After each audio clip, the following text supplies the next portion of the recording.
എടേ ഹംദാനെ, ഇനി നമ്മൾ അടുത്ത വീഡിയോ ചെയ്യുമ്പം ഞാനാണ് ഒരു പുതിയ ക്യാരക്ടർ ചെയ്യണമെങ്കിൽ ആ ക്യാരക്ടർ ഊമയായിരിക്കും കേട്ടാ. അതെന്ത് ഇടേ പുതിയ ക്യാരക്ടേഴ്സിന് ശബ്ദം എന്റെ ശബ്ദമില്ല, എല്ലാം ഇട്ട് തീർന്ന് തൊണ്ട വരെ അടഞ്ഞെന്റെ. ഇക്കാര്യത്തിൽ ഞാൻ സേഫാണ്. എല്ലാ ക്യാരക്ടറിനും ഞാൻ ഒരേ ശബ്ദമാണ് കൊടുക്കാറ്. കണ്ണാടി വെച്ചാ രഘു, വെച്ചില്ലെങ്കിൽ മഹേഷ്, ഇനി തലയിൽ ചോൾട്ടാല ജലജ. നീ പെറും കലിങ്കൻ ഇലെന്തനെ രസികൻ. വെഴ്സറ്റാലിറ്റിയുടെ തേങ്ങ. അടുത്ത വീഡിയോ നീ അമ്മയായാ മതി, ഞാൻ അമ്മയായ ചന്ദ്രയായി. എന്നാ പിന്നെ നെറ്റിയിൽ 2 കരി വരച്ചോണ്ട് വാ. ദാ ഇപ്പൊ ശാന്തയായി.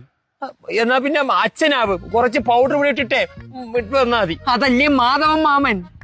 എനിക്കിതിനി മുന്നോട്ട് കൊണ്ടുപോകാൻ പറ്റൂല, എനിക്ക് ഇതൊരു മോചനം വേണം. ഒരു കാര്യം ചെയ്യാം, അടുത്ത വീഡിയോയില് വാപ്പിളി മുക്കിൽ എല്ലാ ക്യാരക്ടേഴ്സും നിൽക്കുമ്പോ ഒരു സ്ഫോടനം ഉണ്ടാവട്ടെ. ജിത്തുവും മഹേഷും ഒഴികെ ബാക്കി എല്ലാരും അങ്ങ് തട്ടിപ്പോട്ട്, നമ്മൾ രക്ഷപ്പെട്ടില്ലേ. പോടാ ഇട്ടി രഘുക്ക് ഞാനിമ്മയെ കളിയാണ്. ഇട്ടിക്ക് പിരിയത്ത് കരിയും വരച്ചിട്ട് എന്നാടാ ഉവേ എന്ന് ചോദിച്ചില്ലെങ്കിൽ അത് രഘുവായി മാറും. ഈ സ്ലാങ്ങിലൊന്നും ഒരു കാര്യമില്ല. നീ എന്റെ ഭാർഗവനും SI സോമൻപിള്ളയുടെ കാര്യം എടുത്ത് നോക്കിയാണ്. കോസ്റ്റ്യൂമിൽ മാത്രമേ വ്യത്യാസമുള്ളൂ. ആരെങ്കിലും എന്തെങ്കിലും പറയണ ഇനി പറഞ്ഞോളൂ. ഇടയ്ക്ക് വെച്ച് എനിക്കൊരു നല്ല കഥ കിട്ടിയതാണ്. അതായത് കോൺസ്റ്റബിൾ ഗോവിന്ദൻ ഇൻവെസ്റ്റിഗേഷന്റെ ഭാഗമായി രഘുവിന്റെ ഫാമിലോട്ട് എൻ്റർ ചെയ്യണത്. കിടിലം, ഇത് നമുക്ക് എടുക്കാം, ഇരുന്ന് പിതുക്കാം. ഈയിടെ കോൺസ്റ്റബിൾ ഗോവിന്ദനും മഹേഷിനും ഒരേ ഫേസ് കട്ടല്ലേ? ഇൻവെസ്റ്റിഗേഷൻ എല്ലാം കഴിഞ്ഞിട്ട് ക്ലൈമാക്സിൽ വമ്പൻ ട്വിസ്റ്റ്.